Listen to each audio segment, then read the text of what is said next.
ప్రియులారా, బాగున్నారా? దేవుని వాక్యాన్ని క్రమంగా చదువుచున్నారా? ప్రార్థించుచున్నారా? నేటి ధ్యాన వాక్యము సామెతల గ్రంథం 27వ అధ్యాయము 24వ వచనం. ధనము శాశ్వతము కాదు, కిరీటము తరతరములు ఉండునా. ధనము శాశ్వతమైనది కాదు అని మహాజ్ఞాని అయినటువంటి సొలొమోను ఇక్కడ చెబుతూ ఉన్నాడు. ధనాశ సమస్తమైనటువంటి కీడుకి మూలము అని భక్తుడైనటువంటి పౌలు గారు హెబ్రీ సంఘానికి తెలియచేస్తాడు. అయితే మనుషులు ధన సంపాదనలో మునిగి తేలుతూ ఎలాగైనా ధనవంతులమైపోవాలని అక్రమ సంపాదనను సంపాదిస్తూ ఉంటారు. లంచాలు తీసుకోవడము, ఇతరులను మోసగించడము, ఎలాగైనైతేనేమి తాము ఉన్నతమైన వారిగా మారిపోవాలన్నటువంటి వాంఛ వారిలో ఉంటుంది. అయితే ధనము శాశ్వతమైనటువంటిది కాదన్న సత్యాన్ని మనము గ్రహించాలి. కువైట్ దేశము చిన్న దేశమే. ఆ దేశంలో ఉన్న వారందరూ గనీబులైన వారు. సమృద్ధి అయినటువంటి క్రూడ్ ఆయిల్ వారి దేశంలో దొరికేది. పెట్రోలుని విక్రయించడం ద్వారా అధిక లాభాలని సంపాదించి అందరూ కూడా ధనవంతులుగానే ఉన్నారు. ఒకరోజు హఠాత్తుగా తమ పొరుగు దేశమైనటువంటి ఇరాకు వారి మీదకి దండెత్తి వచ్చింది. సద్దాం హుస్సేన్ అనేటువంటి ఇరాక్ యొక్క పరిపాలకుని యొక్క రాక్షస కోరలలోనికి కువైటు నలిగిపోయినది. ధనవంతులైనటువంటి మనుషులందరూ ఒకే రోజులో బహుదరిద్రులుగా దీనులుగా మారిపోయినారు.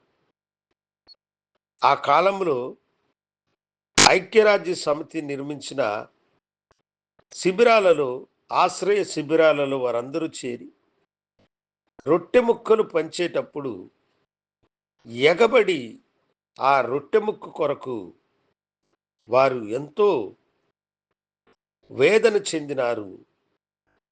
ఆ రొట్టె ముక్క కొరకై కొట్లాడుకున్నారు.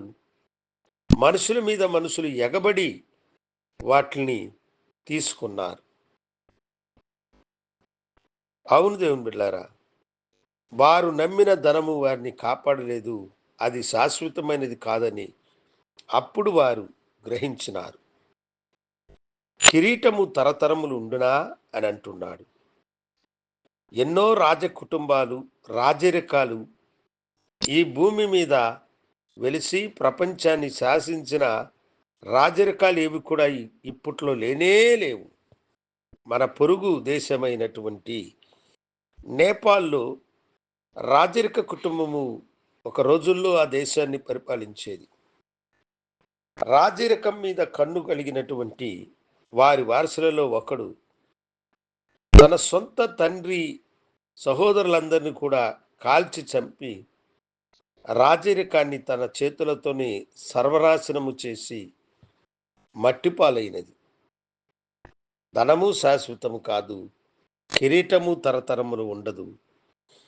నిన్ను ప్రేమించి నీ కొరకు వచ్చి తన ప్రాణం పెట్టిన యేసే శాశ్వతుడైనటువంటి దేవుడు. ఆయనను నమ్ముకో, నీ లేమిని కలిమిగా మార్చుతాడు. నిన్ను ధనవంతునిగా చేయడానికి దరిద్రుడైన ఆయన వంటి దైవము ఈ భూమి మీద ఎవరు లేరన్న సత్యాన్ని నీవు గ్రహించి నీ జీవితాన్ని సమర్పించుకో. శాశ్వతుడైన దేవుడు నీకు తోడుగా నీడగా ఉండి నిన్ను ఆశీర్వదించునుగాక. మహాగణుడా, మీరు నీ బిడ్డలను ప్రేమించుచున్నారు. శాశ్వతమైన నీ ప్రేమను వారికి చూపి ఆశీర్వదించమని యేసు నామమున అడిగి వేడుకొంచున్నాము తండ్రి. ఆమేన్. శుభోదయం. ప్రభు మిమ్మలను దీవించునుగాక. ఆమేన్.